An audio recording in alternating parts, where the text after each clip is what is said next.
Bienvenue dans ce cours de biologie qui est cette fois-ci consacré à l'appareil digestif. Dans une première partie, nous allons définir l'appareil digestif. Puis dans un second temps, nous allons parler du tube digestif. Dans un troisième temps, des glandes annexes, afin de nous attarder sur le processus de la digestion. Dans un premier temps, nous allons parler de ces phénomènes mécaniques, avant d'y aborder ces phénomènes chimiques dans une cinquième partie. Puis nous finirons par un aspect important de l'appareil digestif qui est la régulation de la glycémie. Commençons par définir l'appareil digestif. C'est l'ensemble des phénomènes mécaniques, mais aussi chimiques, qui permettent aux aliments ingérés dans l'organisme d'être transformés en nutriments, ces nutriments qui vont aller dans un second temps alimenter le sang et la lymphe. Vous avez une belle vision de l'appareil digestif avec le schéma sur la droite. Prenez le temps d'analyser chacune de ces parties, la bouche, les glandes salivaires, l'intestin grêle ou encore le gros intestin. Commençons donc par vous présenter la première partie du système digestif, le tube digestif. Un aliment rentre dans notre organisme via la cavité buccale, qui permet donc d'ingérer les aliments, mais aussi de les mastiquer. Et pour cela, rappelons qu'un adulte utilise en général 32 dents, 8 incisives, 4 canines, 8 prémolaires et 12 molaires. Les incisives vont permettre de couper les aliments, les canines de les déchirer, tandis que les prémolaires et les molaires vont les broyer. Le pharynx est un autre composant du tube digestif. C'est un conduit musculo-membraneux, donc constitué à la fois d'un muscle et d'une membrane, et qui est en quelque sorte le carrefour entre les voies digestives et respiratoires. Il va relier l'œsophage à la bouche, mais aussi les fosses nasales au larynx. L'œsophage, c'est toute la partie du tube digestif qui va relier le pharynx à l'estomac. Il est situé dans le médiastin, c'est-à-dire entre les deux poumons, et va mesurer entre 25 et 30 cm. Parlons désormais de la partie la plus importante du tube digestif, l'estomac. C'est la partie élargie du tube qui est située dans l'abdomen sous le diaphragme. Il va mesurer en général 25 cm et a une capacité de 1 à 1,5 litres. L'estomac est fermé grâce à deux sphincters. Rappelons qu'un sphincter est un muscle contrôlant l'ouverture ou la fermeture d'un orifice. Les deux sphincters sont le cardia, à la base de l'œsophage, et le pylore, au départ du duodénum. L'intestin grêle est d'une longueur de 3 à 4 mètres et suit l'estomac. Il se divise en trois segments, le duodénum, le jéjunum et l'iléum, qu'on appelle aussi iléon. Le caecum est un cul-de-sac situé à l'entrée du côlon. Sa longueur est de 6 à 8 cm. Au sein du caecum se trouve un petit prolongement qu'on appelle l'appendice. Le côlon va mesurer lui entre 1 et 1,8 m et un diamètre beaucoup plus important que celui de l'intestin grêle. Il est lui-même divisé en 4 sous-parties, le côlon ascendant, qu'on appelle aussi le côlon droit, le côlon transverse, le côlon descendant, qu'on appelle aussi le côlon gauche, et le côlon sigmoïde. Enfin, le rectum est le segment final du tube digestif. Dans cette troisième partie, nous allons parler de toutes les glandes annexes à notre système digestif. Tout d'abord, parlons des glandes salivaires. On distingue en général trois paires de glandes salivaires, les glandes parotides, les glandes sous-maxillaires et les glandes sublinguales. Nul besoin de toutes les retenir, sachez juste qu'il en existe trois. Le foie est un aspect très important de notre système digestif. C'est une glande qui est particulièrement volumineuse et qui est située sous le diaphragme dans la partie droite de l'abdomen. Le pancréas est lui aussi une glande abdominale qui est située au niveau de l'anse duodénale. Dans cette quatrième partie, nous allons parler de la digestion, et notamment de ses phénomènes mécaniques. Tout commence par la mastication. Les dents vont permettre de couper les aliments en morceaux, qui seront ensuite brassés par la langue et imprégnés de salive. Tout cet ensemble va former ce qu'on appelle le bol alimentaire. Retenez bien cette notion. Deuxième phénomène, la déglutition, qui va permettre d'acheminer le bol alimentaire de la bouche à l'estomac. Ce processus va se faire en plusieurs parties, comme vous pouvez le voir sur le schéma à droite. Dans un premier temps, le bol alimentaire, lubrifié par la salive, est poussé au fond de la bouche.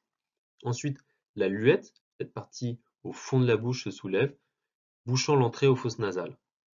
L'épiglotte se rabat sur la glotte pour obstruer le larynx. De cette manière, et c'est la quatrième partie, le bol alimentaire est poussé dans le pharynx, puis dans l'œsophage. Les muscles de la paroi de l'œsophage se contractent tout au long de ce processus pour acheminer le bol alimentaire vers l'estomac. Deuxième phénomène, le brassage, puisque les parois du tube digestif contiennent des muscles qui, en se contractant, permettent de brasser les aliments et de les mélanger aux sécrétions digestives. Notons aussi que des ondes de contraction musculaire font progresser le contenu le long du tube digestif.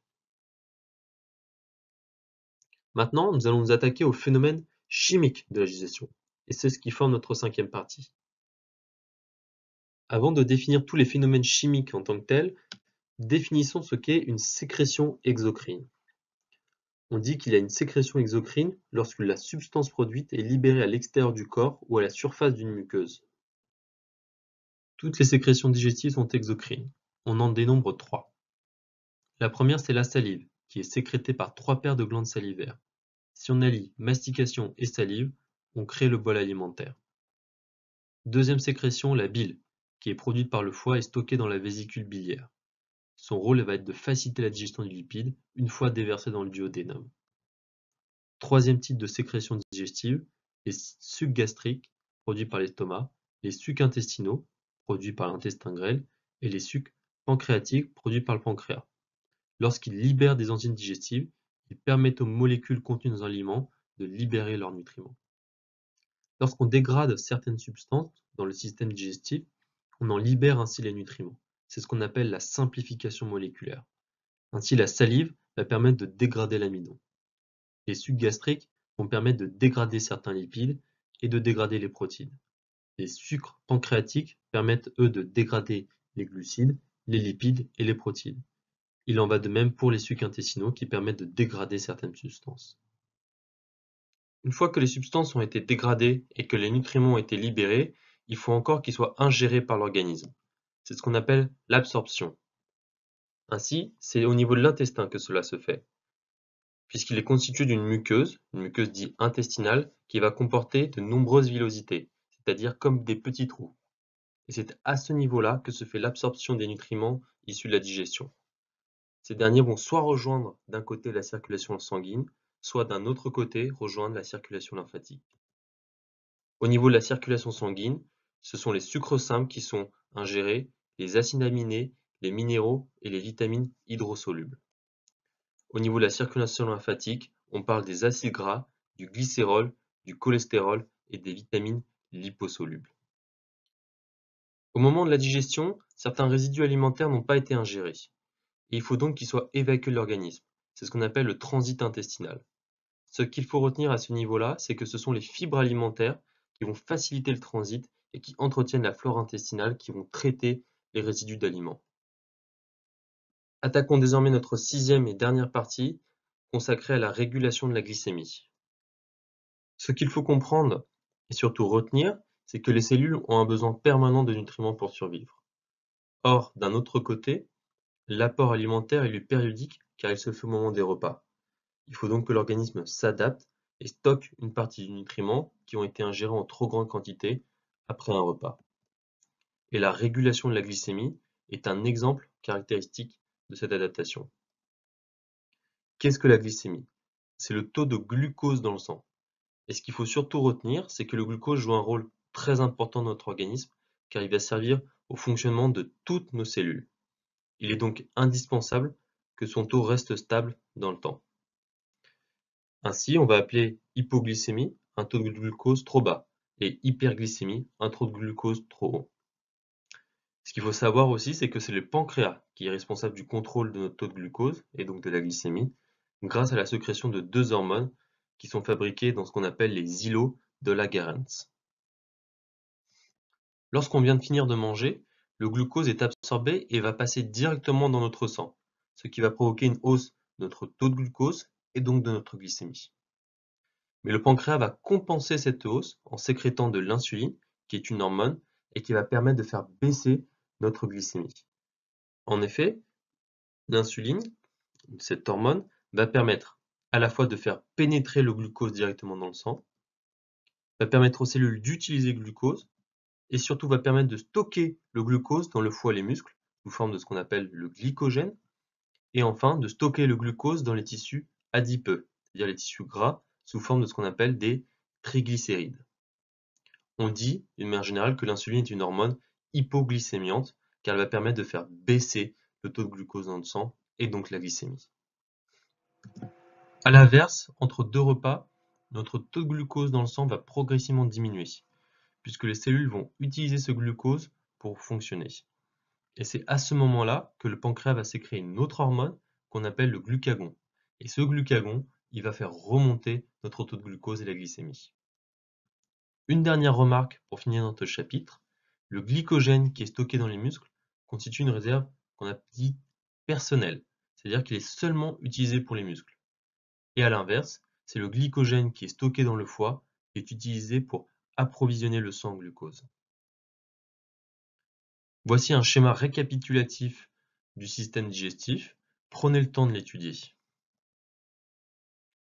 Merci en tout cas d'avoir regardé cette vidéo sur le système digestif. Si vous avez des questions ou des remarques, n'hésitez pas à nous envoyer un mail ou à nous contacter directement sur le chat de la plateforme PrepAcademy. Vous pouvez aussi nous suivre sur notre page Facebook ou sur notre Twitter. Nous mettons régulièrement à jour des contenus et notamment des vidéos gratuites ou encore des promotions. À bientôt sur PrepAcademy.